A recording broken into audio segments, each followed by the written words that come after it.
Om Namo Bhagavate Vasudevaya. Om Namo Bhagavate Vasudevaya. Om Namo Bhagavate Vasudevaya. Om Ajnanathmirandasya Jnananjana Shalakaya Chakshurunmilitam Yena Tasmai Shri Gurave Namaha. Namo Om Vishnupadaya Krishna Prestaya Bhutale Srimate Bhaktivedanta Swaminiti Namine. Namaste Saraswate Deve Gauravani Pracharine Nirvishesha Shunyavadi Paschatya Deshatharine.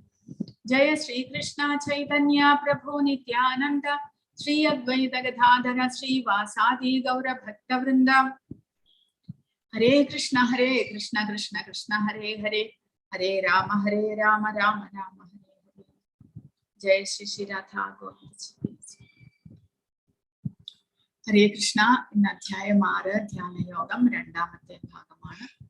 അപ്പോൾ യോഗം എന്ന് പറയുമ്പോൾ ഭഗവാനുമായിട്ട് നമ്മളെ ബന്ധിപ്പിക്കുന്ന പ്രക്രിയയാണ് യോഗം എന്ന് പറയുന്നത്. അത് ഭഗവാൻ യോഗേശ്വരനായിട്ടുള്ള ഭഗവാൻ നമുക്ക് പറഞ്ഞു തന്നിരിക്കുന്നു. കർമ്മയോഗം, കർമ്മം ചെയ്ത് പരിശുദ്ധനായി ഭഗവാനുമായിട്ട് എങ്ങനെ ബന്ധപ്പെടാം. പിന്നീട് ജ്ഞാനയോഗം, ജ്ഞാനം സമ്പാദിച്ച് ഭഗവാനെ കുറിച്ചുള്ള അറിവ് സമ്പാദിച്ച് ഭഗവാനുമായിട്ട് ബന്ധപ്പെടുന്നത് എങ്ങനെ. ഇപ്പോൾ അഷ്ടാംഗ യോഗത്തെ കുറിച്ചാണ് ഭഗവാൻ പറയുന്നത്. 8 അംഗങ്ങളിലൂടെ, 8 പടവുകളിലൂടെ, 8 പ്രക്രിയകളിലൂടെ അവസാനം ഭഗവാനുമായിട്ട് ബന്ധപ്പെടുന്ന പ്രക്രിയയാണ് ഭഗവാൻ അഷ്ടാംഗ യോഗത്തിലൂടെ നമുക്ക് പറഞ്ഞു തരുന്നത്. അപ്പോൾ വാസ്തവത്തിൽ യോഗം എന്നുള്ളത് ഭഗവാനുമായിട്ട് ബന്ധപ്പെടുന്ന പ്രക്രിയക്കാണ് പറയുന്നത്. അപ്പോൾ ഈ യോഗ ആസനങ്ങളെല്ലാം, നമ്മളിപ്പോൾ ഒരുപാട് യോഗാസനങ്ങളെ കുറിച്ച് പഠിക്കുന്നുണ്ട്.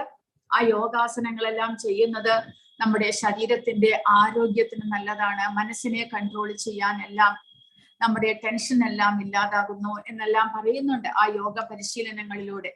അപ്പോൾ ഈ അഷ്ടാംഗ യോഗയിൽ യോഗം പരിശീലിക്കുന്നത് ഇതുപോലെ തന്നെ മനസ്സിനെ കൺട്രോൾ ചെയ്യാനാണ്. മനസ്സിനെയും ഇന്ദ്രിയങ്ങളെയും നിയന്ത്രിക്കുവാൻ, ഭൗതികതയിൽ നിന്നുള്ള ആകർഷണത്തെ അല്ലെങ്കിൽ ആസക്തിയെ ഒഴിവാക്കാനാണ് ഈ യോഗ ആസനങ്ങളെല്ലാം തന്നെ പരിശീലിക്കുന്നത്. പല വിധത്തിലുള്ള സിറ്റിംഗ് പോസ്ചേഴ്സ്, നമ്മൾ യോഗ പരിശീലനത്തിൽ പല വിധത്തിലുള്ള ആസനങ്ങളെ കുറിച്ച് പഠിക്കുന്നു. ആ യോഗ ആസനങ്ങളെല്ലാം തന്നെ മനസ്സിനെയും ഇന്ദ്രിയങ്ങളെയും നിയന്ത്രിക്കാൻ ആ യോഗിയെ സഹായിക്കുന്നു. കാരണം ഒരേ പൊസിഷനിൽ പല വിധത്തിലുള്ള ശരീരത്തിനെ പല വിധത്തിൽ ഒരുക്കിയെടുത്ത് പല യോഗാസനങ്ങൾ ചെയ്യുമ്പോൾ അത് കോൺസെൻട്രേഷൻ, മനസ്സിന്റെ ഏകാഗ്രതയ്ക്കും ഭൗതികതയിൽ നിന്നുള്ള ആസക്തിയെ കുറയ്ക്കുവാനും എല്ലാം സഹായിക്കുന്നു. അപ്പോൾ പക്ഷെ ഇപ്പോൾ അതെല്ലാം ഉപയോഗിക്കുന്നത് മനസ്സിനെ പരിശുദ്ധമാക്കാനോ അല്ലെങ്കിൽ നമ്മുടെ കോൺഷ്യസ്നെസ് പരിശുദ്ധമാക്കാനോ ഒന്നുമല്ല, പിന്നെ നമ്മുടെ ആരോഗ്യത്തിനെ മെച്ചപ്പെടുത്താൻ വേണ്ടിയിട്ടാണ്. പക്ഷെ മുൻകാലങ്ങളിൽ യോഗ പരിശീലനങ്ങൾ നടത്തിയിരുന്നത് മനസ്സിനെയും ഇന്ദ്രിയങ്ങളെയും നിയന്ത്രിച്ച് ഭൗതികതയോടുള്ള ആസക്തിയെ ഇല്ലാതാക്കിയിട്ട് സ്വയം പരിശുദ്ധരാകാൻ, ജീവാത്മാവിന്റെ പരിശുദ്ധിക്ക് വേണ്ടിയിട്ടാണ് ഈ യോഗാസനങ്ങളെല്ലാം തന്നെ പരിശീലിച്ചു കൊണ്ടിരിക്കുന്നത്. അപ്പോൾ യോഗ ആരുരുക്ഷു എന്നുള്ള ഈ അഷ്ടാംഗ യോഗയിൽ പ്രാരംഭകനായിട്ടുള്ള വ്യക്തി അങ്ങനെ യമനിയമങ്ങൾ, ആസനം, പ്രാണായാമം മുതലായവ പരിശീലിച്ച് ഇന്ദ്രിയങ്ങളെയും മനസ്സിനെയും എല്ലാം നിയന്ത്രിച്ച് സ്വയം പരിശുദ്ധനാകാൻ പരിശ്രമിക്കണം എന്നാണ് ഭഗവാൻ പറയുന്നത്. അപ്പോൾ ആദ്യത്തെ 5-6 ശ്ലോകങ്ങൾ അതിനെക്കുറിച്ചാണ് പറയുന്നത്, നിസ്സംഗതയോടുകൂടി. അങ്ങനെ മനസ്സിനെയും ഇന്ദ്രിയങ്ങളെയും നിയന്ത്രിച്ച് പരിശുദ്ധനാകുന്ന അവസ്ഥയിൽ പിന്നീട് ഭൗതികമായിട്ടുള്ള ഒരു കണക്ഷനും പാടില്ല. വൈരാഗ്യത്തോടു കൂടി വേണം പിന്നീട് ശരീരത്തെയും അല്ലെങ്കിൽ ശരീരത്തിനോടനുബന്ധിച്ചുള്ള പ്രവർത്തികളെയും നമ്മൾ നോക്കേണ്ടത് എന്നാണ് പറയുന്നത്. അങ്ങനെ അതിനു വേണ്ടിയിട്ട് മനസ്സിനെ നിയന്ത്രിക്കുക. മനസ്സ് ആണ് എല്ലാ പ്ലാനിങ്ങുകളും ചെയ്യുന്നത്. മനസ്സിന്റെ പ്ലാൻ അനുസരിച്ചാണ് ശരീരം പ്രവർത്തിക്കുന്നത്. അതുകൊണ്ട് ആദ്യം മനസ്സിനെ നമ്മുടെ സുഹൃത്തായിട്ടിരിക്കുവാനായിട്ട് പരിശീലിപ്പിക്കണം. മനസ്സ് ഒരിക്കലും നമ്മുടെ ശത്രുവാകാൻ നമ്മൾ വിടാൻ പാടില്ല. മനസ്സിനെ നമ്മൾ നിയന്ത്രിക്കണം. നമ്മുടെ ആഗ്രഹം എന്താണോ, ആധ്യാത്മികതയിലേക്ക് പുരോഗതി വരുത്താനായിട്ടുള്ള പരിശ്രമങ്ങളാണ് നമ്മൾ ചെയ്യുന്നത്. അതിനോടൊപ്പം നിൽക്കുവാൻ മനസ്സിനെ നമ്മൾ പരിശീലിപ്പിക്കേണ്ടതാണ്. അതിന് അഭ്യാസം, പരിശീലനം വളരെയധികം അത്യാവശ്യമാണ്. അപ്പോൾ മനസ്സിനെ ഭൗതികമായിട്ടുള്ള വസ്തുക്കളുമായിട്ട് മനസ്സ് ആകർഷണം വരുന്നതിൽ നിന്ന് നമ്മൾ തടയണം. മനസ്സിനെ നമ്മൾ ഏകാഗ്രമാക്കാനായിട്ട് പരിശീലിപ്പിക്കണം എന്നാണ് ഭഗവാൻ പറയുന്നത്. അങ്ങനെ മനസ്സിനെ കീഴടക്കി കഴിഞ്ഞാൽ, മനസ്സിനെ നമ്മുടെ സുഹൃത്താക്കി കഴിഞ്ഞാൽ പിന്നീട് അദ്ദേഹം ശാന്തി നേടുന്നു എന്നാണ് ഭഗവാൻ പറയുന്നത്. കാരണം ഭൗതിക തലത്തിൽ തന്നെയാണ് അദ്ദേഹം ഇരിക്കുന്നത് എങ്കിലും, ശരീരത്തിനുള്ളിലാണ് ജീവാത്മാവ് എങ്കിലും ആ മനസ്സും ഇന്ദ്രിയങ്ങളും നിയന്ത്രിച്ചിരിക്കുന്നത് കൊണ്ട് സമാധാനത്തോടു കൂടി ഇരിക്കുവാൻ സാധിക്കുന്നു. അങ്ങനെ സ്വന്തം സുഹൃത്തുക്കളും ഗുണകാംക്ഷികളും ശത്രുക്കളും ബന്ധുക്കളും എല്ലാവരും തന്നെ ഒരേപോലെ കാണുവാൻ അദ്ദേഹത്തിന് സാധിക്കുന്നു. അങ്ങനെ യോഗം പരിശീലിച്ച് പ്രാണായാമവും കൂടെ പരിശീലിച്ച് പരിശുദ്ധനായി കഴിഞ്ഞാൽ പിന്നീട് അദ്ദേഹം എന്താണ് ചെയ്യേണ്ടത്? ഒരു ഏകാഗ്രമായ സ്ഥലത്ത് പോയിട്ട് ഒറ്റയ്ക്ക് താമസിക്കണം. വിജനമായ സ്ഥലത്ത് ഒറ്റയ്ക്ക് താമസിക്കണം. അവിടെ ആൾക്കൂട്ടമൊന്നും പാടില്ല. കാരണം അദ്ദേഹം ഇനി ധ്യാനത്തിലേക്ക് വേണ്ടി പുറപ്പെടുകയാണ്. ധ്യാനം ഏകാഗ്രമായിട്ട് മനസ്സിനെ നിയന്ത്രിച്ച് ഹൃദയത്തിൽ ഭഗവാനെ ധ്യാനിക്കാൻ ആരംഭിക്കുന്നു. അപ്പോൾ അവിടെ ചുറ്റുപാടും ബഹളവും ആൾക്കൂട്ടവും ഉള്ള ദിക്കിൽ അദ്ദേഹത്തിന് ധ്യാനം സാധിക്കുകയില്ല. അപ്പോൾ അതുകൊണ്ട് ഏകാന്തമായ സ്ഥലത്ത്, വിജനമായ സ്ഥലത്ത് ഒറ്റയ്ക്ക് ഇരുന്നു കൊണ്ട് നിലത്ത് കുശുപുല്ല് വിരിച്ച് അധികം ഉയരവും പാടില്ല, അധികം ഭൂമിക്ക് സമമാവാനും പാടില്ല. അങ്ങനെ കുറച്ച് ഉയരത്തിൽ കുശപ്പുല്ല് വിരിച്ച് അതിന് മീതെ മാൻതോൽ വിരിച്ച് അദ്ദേഹം അതിൽ ഇരിക്കേണ്ടതാണ്. പിന്നീട് മൂക്കിനെ ഏകാഗ്രമാക്കി ദൃഷ്ടി മൂക്കിലേക്ക് പതിപ്പിച്ചുകൊണ്ട്, കണ്ണ് മുഴുവനും അടയ്ക്കരുത്, പകുതി മാത്രം അടയ്ക്കുക. കണ്ണ് മുഴുവനും അടച്ചാൽ ഉറങ്ങിപ്പോകും നമ്മൾ. അതുകൊണ്ട് പകുതി മാത്രം അടച്ചുകൊണ്ട് മൂക്കിന്റെ തുമ്പത്ത് ദൃഷ്ടി പതിപ്പിച്ചുകൊണ്ട് അദ്ദേഹം ഭയമില്ലാതെ അടക്കി പിടിച്ച മനസ്സോടുകൂടി ലൈംഗിക ജീവിതത്തിൽ നിന്ന് പൂർണ്ണമായും വിരക്തനായി ഏകാന്തനായിട്ട് അദ്ദേഹം ധ്യാനം ആരംഭിക്കണം. അങ്ങനെ പ്രാണായാമത്തിന്റെ നിയന്ത്രണത്തിലൂടെ അദ്ദേഹം ആ ഭഗവാന്റെ ധ്യാനത്തിൽ ആരംഭിക്കണം എന്നാണ് പറയുന്നത്. ആ സമയത്ത് ഏകാഗ്രമായിരിക്കുന്ന മനസ്സ് അദ്ദേഹത്തിന് സുഹൃത്തായിട്ട് പ്രവർത്തിക്കുന്നു. എങ്ങനെയാണോ കാറ്റില്ലാത്ത ദിക്കിൽ നമ്മൾ വെച്ചിരിക്കുന്ന വിളക്കിന്റെ ദീപനാളം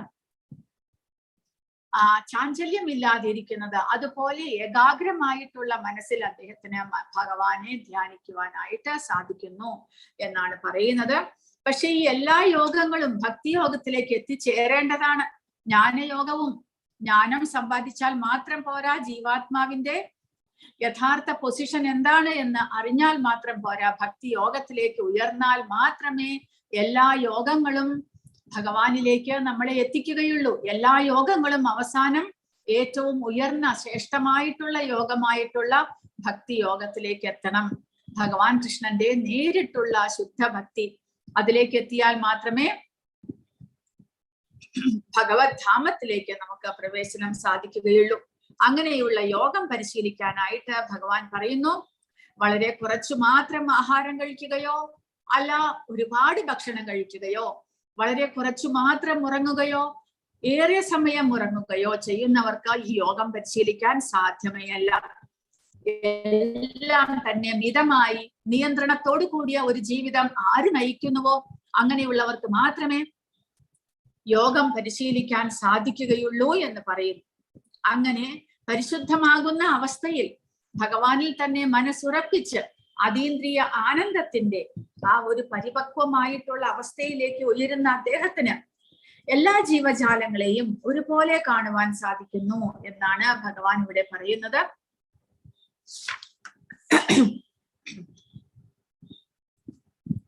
ഒരു യഥാർത്ഥ യോഗി സർവജീവികളിലും ഭഗവാനെ കാണുന്നു. കൂടാതെ എല്ലാ ജീവികളിലും ഭഗവാനെയും ദർശിക്കുവാൻ സാധിക്കുന്നു. കാരണം ഭഗവാൻ എല്ലാ ജീവജാലങ്ങളിലും പരമാത്മാവായിട്ട് വസിക്കുന്നുണ്ട്. അതുപോലെ ഭഗവാനിൽ എല്ലാ ജീവജാലങ്ങളും ഈ ഭൗതിക പ്രപഞ്ചം തന്നെയും അടങ്ങിയിരിക്കുന്നു. ആ ഒരു ആത്മസാക്ഷാത്കാരം എന്നുള്ളത് ആ അവസ്ഥയിലാണ്. താനും ഭഗവത് അംശമാണ് എന്നുള്ള അറിവ് ലഭിക്കുന്ന ആ യോഗി പിന്നീട് ആ ഭഗവാനുമായിട്ട് ബന്ധപ്പെടാൻ അദ്ദേഹത്തിന് സാധിക്കുന്നു. അങ്ങനെ ആധ്യാത്മികമായിട്ടുള്ള ആനന്ദത്തെ അനുഭവിക്കുവാനായിട്ട് അദ്ദേഹത്തിന് സാധിക്കുന്നു. പക്ഷേ ഈ കാര്യങ്ങളെല്ലാം പറഞ്ഞു കഴിഞ്ഞപ്പോൾ അർജുനന് സംശയം ഉണ്ടാകുകയാണ് ചെയ്തത്. കാരണം മനസ്സിനെ ഇങ്ങനെ നിയന്ത്രിക്കാൻ നമുക്ക് സാധിക്കുമോ എന്നാണ് അർജുനന്റെ സംശയം. പക്ഷേ മനസ്സിനെ നിയന്ത്രിക്കാതെ നമുക്ക് ഒരിക്കലും യോഗിയാകാൻ സാധ്യമേ അല്ല എന്ന് ഭഗവാനും പറയുന്നു. മനസ്സിന്റെ നിയന്ത്രണം നിസ്സംശയമായും ബുദ്ധിമുട്ടുള്ള ഒരു പ്രക്രിയ ആണെങ്കിലും മനസ്സിന്റെ നിയന്ത്രണം അനിവാര്യമാണ്. നിരന്തരമായ പരിശീലനത്തിലൂടെയും നിസ്സംഗത കൊണ്ടും മാത്രമേ മനസ്സിന്റെ നിയന്ത്രണം സാധ്യമാകൂ എന്ന് പറയുന്നു. അത് അർജുനന് ആണ് ഇങ്ങനെ ചോദിക്കുന്നത്. വാസ്തവത്തിൽ അർജുനൻ ഏകാഗ്ര ചിത്തനാണ്. അങ്ങനെ അർജുനൻ ഏകാഗ്ര ചിത്തനായിട്ട് ഒരു ആയുധമുറകളെല്ലാം പരിശീലിച്ചത് കൊണ്ടാണ് അദ്ദേഹം ഒരു വലിയ യോദ്ധാവായിട്ട് ഉയർന്നത്. അതിനെക്കുറിച്ചുള്ള കഥകളെല്ലാം തന്നെ മഹാഭാരതത്തിൽ ലഭിക്കുന്നു. അർജുനൻ എങ്ങനെ ഏകാഗ്ര ചിത്തനായി തന്റെ ചെറുപ്പകാലത്ത് തന്നെ, കുട്ടിയായിരിക്കുമ്പോൾ തന്നെ ദ്രോണാചാര്യരുടെ പരീക്ഷയെ അദ്ദേഹം ജയിച്ചു എന്ന്. ദ്രോണാചാര്യർ കൗരവന്മാർക്കും പാണ്ഡവന്മാർക്കുമായിട്ട് യോധമുറകളെല്ലാം പരിശീലിപ്പിച്ചു കൊടുക്കുന്ന സമയത്ത് ഒരു ദിവസം അദ്ദേഹം ഒരു പരീക്ഷ വെക്കുന്നു. ഒരു വലിയ മരത്തിന്റെ ഒരു കൊമ്പിൽ ഒരു യന്ത്രമുള്ള ഒരു പക്ഷിയെ വെക്കുന്നു. എന്ന് പറഞ്ഞാൽ മരം കൊണ്ടുണ്ടാക്കിയിട്ടുള്ള ഒരു പക്ഷിയെ അദ്ദേഹം വെക്കുന്നു. എന്നിട്ട് കുട്ടികളോട് എല്ലാവരോടുമായിട്ട് പറയുന്നു, ആ പക്ഷിയുടെ കണ്ണിലേക്ക് അമ്പ് ചെയ്യണം. ആരാണോ പക്ഷിയുടെ കണ്ണിലേക്ക് അമ്പ് ചെയ്യുന്നത് ആ കുട്ടി ജയിക്കുന്നു. അപ്പോൾ ഓരോരുത്തരെയായിട്ട് അദ്ദേഹം വിളിക്കുകയാണ്. ആരുടെ മനസ്സിലാണ് ഏകാഗ്രതയുള്ളത് എന്ന് പരീക്ഷിക്കാൻ യുധിഷ്ഠിരനെ വിളിക്കുന്നു. യുധിഷ്ഠിരനോട് നീ എന്താണ് കാണുന്നത് എന്ന് ചോദിക്കുന്നു. യുധിഷ്ഠിരൻ പറഞ്ഞു, ഒരു വലിയ മരം, ആ മരത്തിന് അനേകം ശാഖകൾ, ആ ഒരു ശാഖയുടെ മീതെ ഒരു പക്ഷിയെ ഞാൻ കാണുന്നു. അതുപോലെ എല്ലാവരെയും വിളിച്ചിട്ട് ദ്രോണാചാര്യർ ചോദിക്കുന്നു, എല്ലാവരും ഇതുപോലെയൊക്കെ തന്നെയാണ് പറയുന്നത്. അവസാനം അർജുനനെ വിളിക്കുന്നു. അർജുനൻ പറയുന്നു, ഞാൻ ഒരു പക്ഷിയെയും അതിന്റെ കണ്ണും മാത്രമേ കാണുന്നുള്ളൂ, വേറെ ഒന്നും തന്നെ ഞാൻ കാണുന്നില്ല.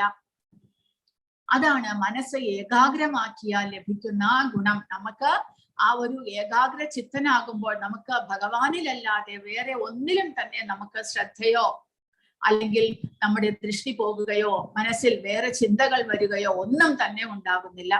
അങ്ങനെ പരിശീലനം ചെയ്ത അർജുനനാണ് ഇപ്പോൾ പറയുന്നത് മനസ്സിനെ നിയന്ത്രിക്കുക കഷ്ടമാണ് എന്ന്. അപ്പോൾ ഇവിടെ അർജുനന്റെ അടുത്ത പരീക്ഷയും ഇവിടെ കൊടുത്തിരിക്കുന്നു. അവർ അരക്കില്ലത്തിൽ നിന്ന് രക്ഷപ്പെട്ട് പുറത്തേക്ക് വരുന്ന സമയത്താണ് വ്യാസ മഹർഷി അവരോട് പറയുന്നത്, ഇങ്ങനെ ദ്രൗപദി സ്വയംവരം ഏർപ്പാടാക്കിയിട്ടുണ്ട്, ആ ദ്രൗപദി സ്വയംവരത്തിൽ നിങ്ങൾ പങ്കെടുക്കുക. അർജുനൻ തീർച്ചയായിട്ടും ആ മത്സരത്തിൽ വിജയിക്കും. ആ ദ്രൗപദിയെ നിങ്ങൾക്ക് ലഭിച്ചു കഴിഞ്ഞാൽ പാഞ്ചാല രാജാവ് നിങ്ങളുടെ ബന്ധുവായി കഴിഞ്ഞാൽ പിന്നീട് നിങ്ങൾക്ക് തീർച്ചയായിട്ടും നിങ്ങളുടെ രാജ്യം തിരിച്ചു പിടിക്കാൻ സാധിക്കും എന്ന് വ്യാസദേവൻ പറയുന്നു. അതനുസരിച്ച് ദ്രൗപദി സ്വയംവരത്തിലേക്ക് അവരെല്ലാവരും പോകുന്നു. രാജകുമാരന്മാരായിട്ടല്ല, ബ്രാഹ്മണ വേഷത്തിലാണ് പോകുന്നത്. കാരണം അപ്പോഴും അവർ ദുര്യോധനന്റെ ദൃഷ്ടിയിൽ നിന്ന് രക്ഷപ്പെടാനായിട്ട് അവിടെ പോയിട്ട് അർജുനൻ സ്വയം താഴെ നിലത്ത് വെച്ചിരിക്കുന്ന ഒരു പാത്രത്തിലെ ജലത്തിൽ മുകളിൽ വെച്ചിരിക്കുന്ന ഒരു മത്സ്യത്തെ കാണുവാൻ സാധിക്കും. മുകളിൽ ഒരു മത്സ്യത്തെ തൂക്കിയിട്ടിരിക്കുന്നു. ആ മത്സ്യം ചുറ്റി കറങ്ങിക്കൊണ്ടേയിരിക്കുന്നു. ആ കറങ്ങിക്കൊണ്ടേയിരിക്കുന്ന മത്സ്യത്തിന്റെ കണ്ണിലേക്ക് അമ്പ് ചെയ്യണം. എങ്ങനെ? നേരിട്ട് മുകളിലേക്ക് നോക്കിയിട്ടല്ല, താഴെ കാണുന്ന ജലത്തിൽ അതിന്റെ പ്രതിബിംബം ഉണ്ടാകും. അങ്ങനെ ആ ജലത്തിൽ വീക്ഷിച്ച് മുകളിൽ കാണുന്ന മത്സ്യത്തിന്റെ കണ്ണിലേക്ക് അമ്പ് ചെയ്യണം. എത്രമാത്രം കോൺസെൻട്രേഷൻ ആവശ്യമുള്ള ഒരു പ്രവൃത്തിയാണത്. പക്ഷെ അർജുനൻ അത് ജയിക്കുന്നു. കാരണം അർജുനൻ മനസ്സിനെയും ഇന്ദ്രിയങ്ങളെയും നിയന്ത്രിച്ച ഒരു വ്യക്തിയാണ് എന്നതിൽ നിന്ന് മനസ്സിലാക്കാം. അതുപോലെ തന്നെ ഇവിടെ വീണ്ടും കാണിച്ചിരിക്കുന്നത് അർജുനൻ പാശുപതാസ്ത്രം ലഭിക്കുവാൻ വേണ്ടിയിട്ട് തപസ് ചെയ്യാൻ പോകുന്നു.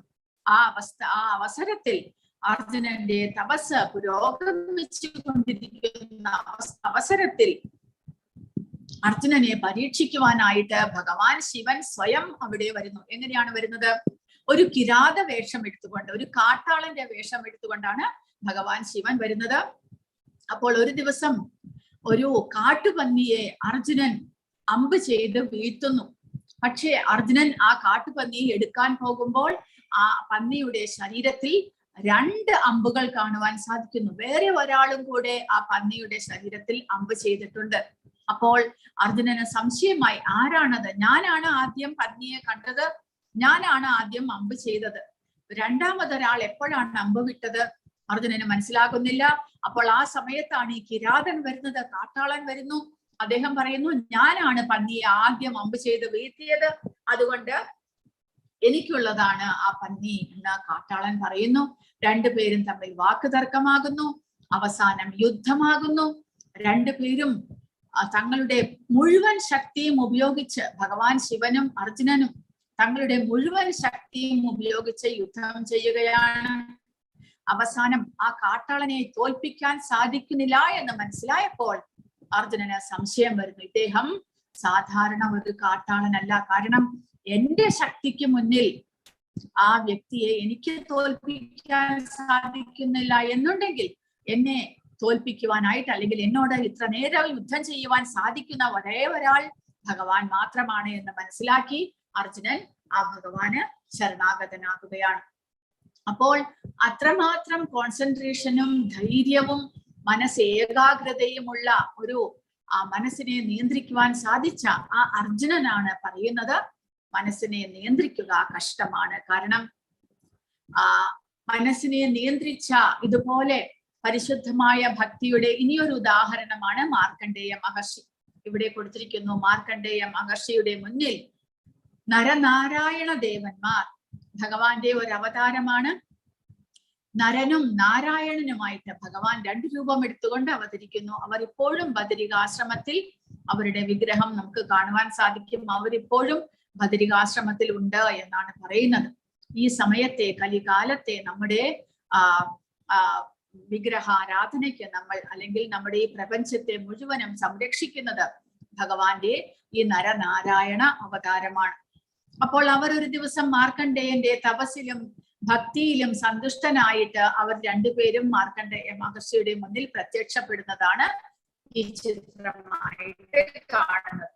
അപ്പോൾ ഇതെല്ലാം ഉദാഹരണം പറയുന്നത്, മനസ്സിനെ ജയിച്ചു കഴിഞ്ഞാൽ, മനസ്സ് നമ്മുടെ സുഹൃത്താക്കുവാൻ നമുക്ക് സാധിച്ചു കഴിഞ്ഞാൽ നമുക്ക് പിന്നീട് ഭൗതികമായിട്ടുള്ള ഒന്നിലും ആഗ്രഹം ഉണ്ടാകുന്നില്ല.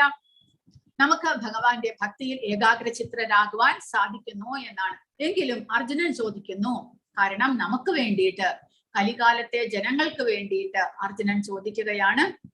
അർജുന ഉവാച യോയം യോഗസ്ത്വയാ പ്രോക്തഃ സാമ്യേന മധുസൂദന ഏതസ്യാഹം ന പശ്യാമി ചഞ്ചലത്വാത് സ്ഥിതിം സ്ഥിരാം. അർജുനൻ പറഞ്ഞു, ഹേ മധുസൂദന, അങ്ങ് പറഞ്ഞു തന്ന ഈ യോഗ പദ്ധതി അപ്രായോഗികമെന്നും ചഞ്ചല മനസ്കനായ എനിക്ക് താങ്ങുവതല്ല എന്നും തോന്നുന്നു.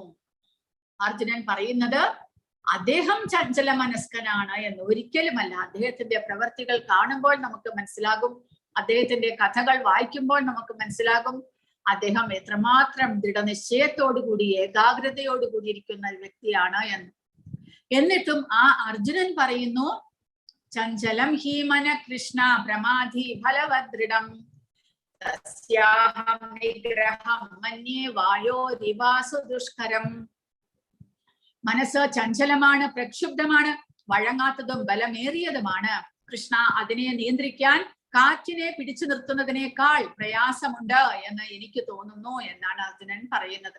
അപ്പോൾ മനസ്സ്, നമ്മുടെ മനസ്സിനെ അങ്ങനെ പെട്ടെന്നൊന്നും നമുക്ക് നമ്മുടെ വരുതിയിൽ കൊണ്ടുവരാൻ സാധ്യമല്ല. കാരണം അതുകൊണ്ടാണ് ഭഗവാൻ പറയുന്നത്, ഭക്തി യോഗത്തിലൂടെ നമ്മുടെ ഇന്ദ്രിയങ്ങളെയും മനസ്സിനെയും ഭഗവാന്റെ സേവനത്തിൽ നമ്മൾ മുഴുകിക്കുമ്പോൾ ആ മനസ്സ് സ്വാഭാവികേന അശാന്തമാകുന്നു. അല്ല എന്നുണ്ടെങ്കിൽ മനസ്സിൽ ഒരുപാട് ഭൗതികമായിട്ടുള്ള ആഗ്രഹങ്ങൾ വന്ന് നിറയുന്നു. അതിനെയെല്ലാം ഓരോന്നോരോന്നായിട്ട് നമ്മൾ അതിനെയെല്ലാം ആഗ്രഹങ്ങളെയെല്ലാം സാധിപ്പിക്കാൻ തുടങ്ങുമ്പോൾ പുതിയ പുതിയ ആഗ്രഹങ്ങൾ വരുന്നു. അങ്ങനെ ഒരിക്കലും നമുക്ക് ആ മനസ്സിനെ നിയന്ത്രിക്കാൻ സാധ്യമല്ല. ഭൗതികതയിൽ നിന്ന് അതിനെ പിടിച്ചു മാറ്റാൻ സാധ്യമല്ല. അതുകൊണ്ട് ഭഗവാൻ പറയുന്നത് ഭക്തിയുത സേവനത്തിലൂടെ നമ്മൾ ഭഗവാനെ സേവിക്കുമ്പോൾ ഭൗതികമായിട്ടുള്ള എല്ലാത്തിനോടും നമുക്ക് വൈരാഗ്യം വളർന്നു വരികയും ഭഗവാന്റെ സേവനത്തിൽ ആകർഷണം വരികയും ചെയ്യുമ്പോൾ മനസ്സ് സ്വാഭാവികേന ശാന്തവും സമാധാനവും കൈക്കൊള്ളുന്നു. അങ്ങനെ അതിനെ നമുക്ക് നമ്മുടെ സുഹൃത്തായിട്ട് മാറ്റാൻ സാധിക്കും. അപ്പോൾ കാറ്റിനെ പിടിച്ചു നിർത്താൻ നമുക്ക് വേണമെങ്കിൽ സാധിക്കും, പക്ഷേ മനസ്സിനെ പിടിച്ചു നിർത്താൻ സാധ്യമല്ല എന്നാണ് അർജുനൻ പറയുന്നത്. അതിന് ഉത്തരമായിട്ട് ഭഗവാൻ പറയുന്നു, ശ്രീ ഭഗവാൻ വാച അസംശയം മഹാബാഹോ മനോ ദുർവിഗ്രഹം ചലം അഭ്യാസേന തു കൗന്ദേയ വൈരാഗ്യേണ ച ഗൃഹ്യതേ. സാധിക്കും എന്ന് ഭഗവാൻ പറയുന്നു. മനസ്സ് ചാഞ്ചല്യമുള്ളതാണ്, മനസ്സിനെ നിയന്ത്രിക്കുക കഷ്ടമാണ്. എങ്കിലും ഭഗവാൻ പറയുന്നു അഭ്യാസേന, പരിശീലിക്കുക. നമ്മൾ മനസ്സിനെ നിയന്ത്രിക്കുവാൻ പരിശീലിക്കുക. കാരണം ഓരോ നിമിഷവും മനസ്സ് അങ്ങോട്ടും ഇങ്ങോട്ടും ഓരോ ദിക്കിലേക്ക് നമ്മളെ കൊണ്ടുപോകുന്നു. പക്ഷേ നമ്മൾ ആ മനസ്സിനെ തിരിച്ചു കൊണ്ടുവരണം. നമ്മൾ ഏത് ജോലിയാണോ ചെയ്യുന്നത് അതിലേക്ക് ശ്രദ്ധ കേന്ദ്രീകരിക്കുവാൻ മനസ്സിനെ തിരിച്ചു കൊണ്ടുവരണം. അങ്ങനെ പരിശീലനം ചെയ്തു കഴിഞ്ഞാൽ നിസ്സംശയം മനസ്സിനെ നിയന്ത്രിക്കാൻ സാധിക്കും. കൂടാതെ വൈരാഗ്യേണ, ഭൗതികമായിട്ടുള്ള ഒന്നിലും ആഗ്രഹമില്ലാതെ വൈരാഗ്യത്തോടുകൂടി നമ്മൾ ജീവിക്കുകയാണെങ്കിൽ നമുക്ക് തീർച്ചയായിട്ടും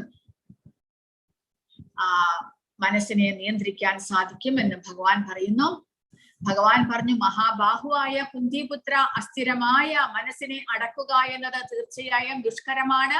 എന്നാൽ യുക്തമായ പരിശീലനം കൊണ്ടും നിസ്സംഗത കൊണ്ടും അത് സാധിക്കാവുന്നതാണ്. കൂടാതെ ഭഗവാൻ പറയുന്നു, മനോനിയന്ത്രണം ഇല്ലാത്തവന് ആത്മസാക്ഷാത്കാരം പ്രയാസമേറിയതാണ്. മനസ്സിനെ കീഴടക്കി വീണ്ടും വിധത്തിൽ ശ്രമിക്കുന്നവനാകട്ടെ അതിൽ വിജയം നിശ്ചയമാണ് താനും. അപ്പോൾ മനസ്സിനെ നിയന്ത്രിക്കാതെ നമുക്കൊരിക്കലും ആത്മാവിന്റെ മോചനം സാധ്യമേ അല്ല. കാരണം അത്രമാത്രം നമ്മൾ പരിശീലിക്കേണ്ടതായിട്ടുണ്ട്. ഭൗതികതയിൽ നിന്ന് പൂർണ്ണമായിട്ടും നമ്മൾ ഒഴിവാകണം. ഭൗതികമായിട്ടുള്ള ഒന്നിനോടും നമുക്ക് ആകർഷണം ഉണ്ടാകാൻ പാടില്ല. അതിനു വേണ്ടിയിട്ട് മനസ്സിനെ 100% നിയന്ത്രിക്കേണ്ടതാണ്. അപ്പോൾ മനസ്സിനെ കീഴടക്കാൻ സാധിച്ചില്ല എന്നുണ്ടെങ്കിൽ നമുക്കൊരിക്കലും ജീവാത്മാവിന്റെ സ്വാതന്ത്ര്യത്തിന് വേണ്ടി പരിശ്രമിച്ച് ജയിക്കുവാൻ സാധ്യമല്ല. എന്നാൽ മനസ്സിനെ നിയന്ത്രിച്ചാലോ തീർച്ചയായിട്ടും വിജയം സാധ്യമാണ് എന്ന് ഭഗവാൻ പറയുന്നു. ഭൗതിക സുഖങ്ങളിൽ മനസ്സ് മുഴുകിയിരിക്കുമ്പോൾ യോഗാനുഷ്ഠാനത്തിന് യത്നിക്കുന്നത് മുകളിൽ വെള്ളമൊഴിച്ചുകൊണ്ട് ചുവട്ടിൽ തീ കൊടുത്തുവാൻ പാടുപെടുന്നത് പോലെയാണ്. അപ്പോൾ ഭൗതികമായിട്ടുള്ള കാര്യങ്ങളിൽ മനസ്സ് മുഴുകിയിരിക്കുന്നു.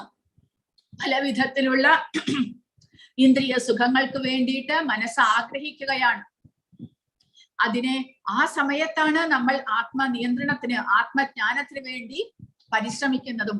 അതിനെ ഇവിടെ പ്രഭുപാദ ഒരു ഉദാഹരണം കൊടുത്തിരിക്കുന്നത്, മുകളിൽ നിന്നുകൊണ്ട് വെള്ളമൊഴിച്ചുകൊണ്ടേയിരിക്കുമ്പോൾ താഴെ തീയിടുന്നു. അതുകൊണ്ട് എന്താണ് പ്രയോജനം? വെള്ളം വീണുകൊണ്ടേയിരിക്കുമ്പോൾ തീ ഒരിക്കലും കത്തുകയില്ല. അതുപോലെ ആത്മജ്ഞാനത്തിന് വേണ്ടി ഒരു സൈഡിൽ നമ്മൾ പരിശ്രമിച്ചു കൊണ്ടേയിരിക്കുന്നു, പക്ഷേ മനസ്സും ഇന്ദ്രിയങ്ങളും ഭൗതിക വിഷയങ്ങളിൽ മുഴുകിയിരിക്കുകയാണ്. എങ്ങനെയാണ് നമുക്ക് ആത്മാവിന്റെ ആ സ്വാതന്ത്ര്യം ലഭ്യമാക്കുന്നത്? അപ്പോൾ അത് സമയം പാഴാക്കലല്ലാതെ മറ്റൊന്നുമല്ല എന്ന് പ്രഭുപാദ ഇവിടെ പറയുന്നു. മനസ്സിനെയും ഇന്ദ്രിയങ്ങളെയും ആദ്യം നിയന്ത്രിക്കുക. അതിനു വേണ്ടിയിട്ട് നമ്മൾ ഭക്തിയുത സേവനത്തിലൂടെ, നവവിധ ഭക്തിയുത സേവനത്തിലൂടെ മനസ്സിനെയും ഇന്ദ്രിയങ്ങളെയും നിയന്ത്രിക്കാം. ശ്രവണം, കീർത്തനം, സ്മരണം മുതലായിട്ടുള്ള നവവിധ ഭക്തിയുത സേവനങ്ങൾ. ആദ്യമായിട്ട് ശ്രവണം, ഭഗവാനെ കുറിച്ച് കേൾക്കുക. ചെവിയിലൂടെ കേൾക്കുന്നതെല്ലാം തന്നെ മനസ്സിൽ പതിയുന്നു. അങ്ങനെ ജീവാത്മാവിലേക്ക് അത് എത്തുന്നു. അതിനു വേണ്ടിയിട്ട് ഏകാഗ്രതയോടുകൂടി ഭഗവാനെ കുറിച്ച് നിരന്തരം കേൾക്കുക. കീർത്തനം, ഭഗവാന്റെ നാമജപം ചെയ്യുമ്പോൾ അത് കേൾക്കാനും കൂടി നമ്മൾ ശ്രദ്ധിക്കണം. അത്രയ്ക്ക് ഉറക്കെ നമ്മൾ ഹരേ കൃഷ്ണ മഹാമന്ത്രം ചൊല്ലണം. അപ്പോൾ അത് ചെവിയിലൂടെ മനസ്സിലേക്ക് പതിയുന്നു. അങ്ങനെ മനസ്സിനെ നമുക്ക് നിയന്ത്രിക്കാം. കൂടാതെ സ്മരണം, ഭഗവാന്റെ പല പല ലീലകൾ നടന്നിട്ടുണ്ട്. ആ ലീലകളെയെല്ലാം കേൾക്കുകയും വായിക്കുകയും അത് മനസ്സിൽ വീണ്ടും വീണ്ടും ഓർക്കുകയും ചെയ്യുമ്പോൾ നമുക്ക് മനസ്സിനെ ഏകാഗ്രമാക്കാൻ സാധിക്കും. അങ്ങനെ നവവിധ ഭക്തിയുത സേവനത്തിലൂടെ നമുക്ക് നിസ്സംശയം മനസ്സിനെ നിയന്ത്രിക്കാൻ സാധിക്കും എന്നാണ് ഇവിടെ പ്രഭുപാദ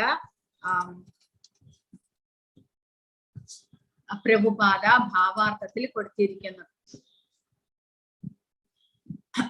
അടുത്തതായിട്ട് ഭഗവാന്റെ ഉത്തരം കേട്ടതിന് ശേഷം അർജുനന് വീണ്ടും സംശയം വരികയാണ്. അതായത് ഈ ഭക്തിയുത സേവനത്തിൽ അഷ്ടാംഗ യോഗത്തിൽ പരിശീലനം നടത്തി, കാരണം ഒരുപാട് വർഷങ്ങളുടെ പരിശീലനത്തിനൊടുവിലാണ് ആ യോഗിക്ക് പരിപൂർണമായിട്ട് വിജയിക്കാൻ സാധിക്കുന്നത്, സമാധിയിലേക്ക് എത്തുവാൻ സാധിക്കുന്നത്.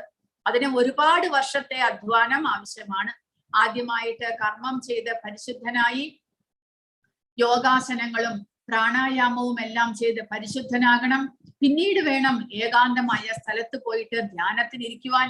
അനേക വർഷങ്ങളുടെ ധ്യാനത്തിന്റെ പരിസമാപ്തിയാണ് ഭഗവത് സാക്ഷാത്കാരം. അപ്പോൾ ഇത്രയെല്ലാം പരിശീലിച്ചിട്ടും ചിലപ്പോൾ അധപ്പതിക്കാൻ ഇടവഴും. അതായത് തന്റെ പരിശ്രമത്തിൽ നിന്ന് ആ മനസ്സിനെ നിയന്ത്രിക്കുവാൻ സാധിക്കാതെ ചിലർ പിന്മാറുന്നുണ്ട്. മറ്റു ചിലരാണെങ്കിൽ ആയുസ് എത്തുന്നതിന് മുൻപേ ഈ സമാധി അവസ്ഥയിലേക്ക് എത്തുവാൻ സാധിക്കാതെ അവരുടെയും യോഗ പരിശീലനം അപൂർണമാകുന്നു. അങ്ങനെയെല്ലാം ഉള്ള വ്യക്തികൾ, അവർക്ക് എന്താണ് സംഭവിക്കുക? അടുത്ത ജന്മം, അവരുടെ ജന്മം എങ്ങനെയായിരിക്കും എന്നാണ് അർജുനന്റെ ചോദ്യമായിട്ട് ഇവിടെ വരുന്നത്. വിജയിക്കാത്ത അതീന്ദ്രിയവാദികൾ ഇവയിൽ ഏതെങ്കിലും ഒന്ന് നേടുന്നു എന്ന് ഭഗവാൻ പറയുന്നു. ഒന്നുകിൽ സ്വർഗീയ ആസ്വാദനം, തുടർന്ന് ഒരു കുലീന ജന്മം, അതായത് കുറച്ചു കാലം പരിശീലിച്ച് മനസ്സിനെ നിയന്ത്രിക്കുവാൻ സാധിക്കാതെ ചിലർ തിരിച്ചു വരികയാണെങ്കിൽ അവർക്ക് അവർ ചെയ്ത ആ പുണ്യകർമ്മത്തിന്റെ ഫലമായിട്ട് അവർക്ക് സ്വർഗലോകത്തിലേക്ക് പോകാൻ സാധിക്കും. അതിനുശേഷം അവർ തിരിച്ചു വരുമ്പോൾ അവർക്ക് ഒരു ബ്രാഹ്മണ കുടുംബത്തിലോ അല്ലെങ്കിൽ വളരെയധികം ഐശ്വര്യമുള്ള ഒരു നല്ല കുലീന കുടുംബത്തിലോ അവർക്ക് ജനിക്കുവാൻ സാധിക്കും എന്നാണ് പറയുന്നത്.